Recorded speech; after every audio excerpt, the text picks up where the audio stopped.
Bonjour tout le monde, aujourd'hui je vais vous parler des 12 causes du mal-être au travail énumérées par Vincent de Goljac et Antoine Mercier dans leur ouvrage Manifeste pour sortir du mal-être au travail.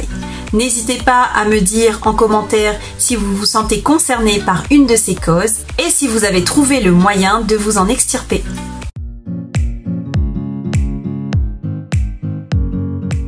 Première cause, le salarié subit de plus en plus de pression.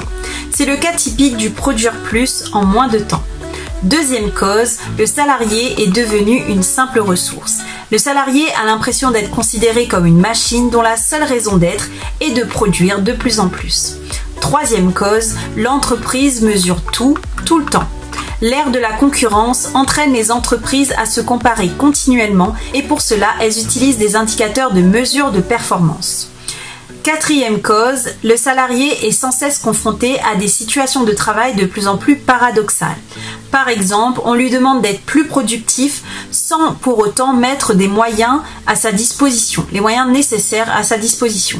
Ou encore, à lui demander d'être plus autonome alors qu'il est sans cesse confronté à des contrôles.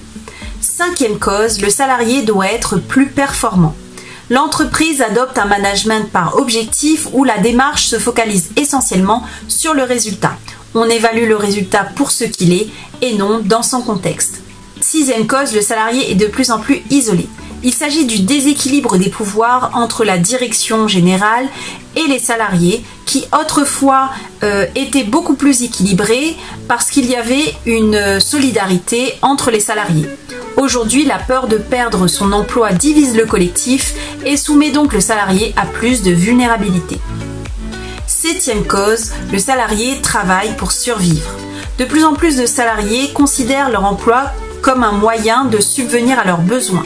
On parle alors de motivation extrinsèque. Le métier motive pour ce qu'il apporte et non pour ce qu'il est.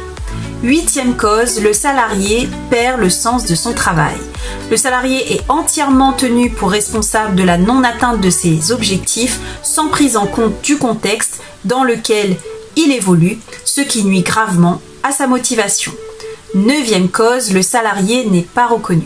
Un salarié qui se donne pour son entreprise sans percevoir de reconnaissance de la part de celle-ci est un salarié frustré et démotivé qui peut même à la longue développer un sentiment d'amertume face à celle-ci. Dixième cause, l'entreprise veut constamment changer. Alors il est normal de vouloir changer, de changer pour survivre, pour s'adapter, mais il est essentiel de savoir pourquoi l'on change et de mettre en place des conduites efficaces du changement pour éviter d'affaiblir son organisation. Onzième cause, l'entreprise veut faire de l'argent avant tout.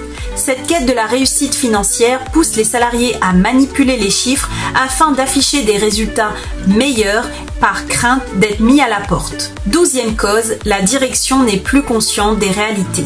Les organisations sont devenues tellement grandes que le sommet stratégique s'éloigne de la base opérationnelle et ne prend plus conscience de ce que vit le salarié au quotidien.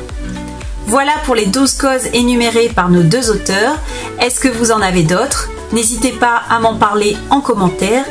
Pour ma part, je rajouterai l'inadéquation qu'il peut exister entre les attentes du salarié et la réalité de son poste. Cette vidéo est à présent terminée. Merci de l'avoir suivie. N'hésitez pas à la liker et à vous abonner pour ne pas manquer les prochains sujets. À bientôt!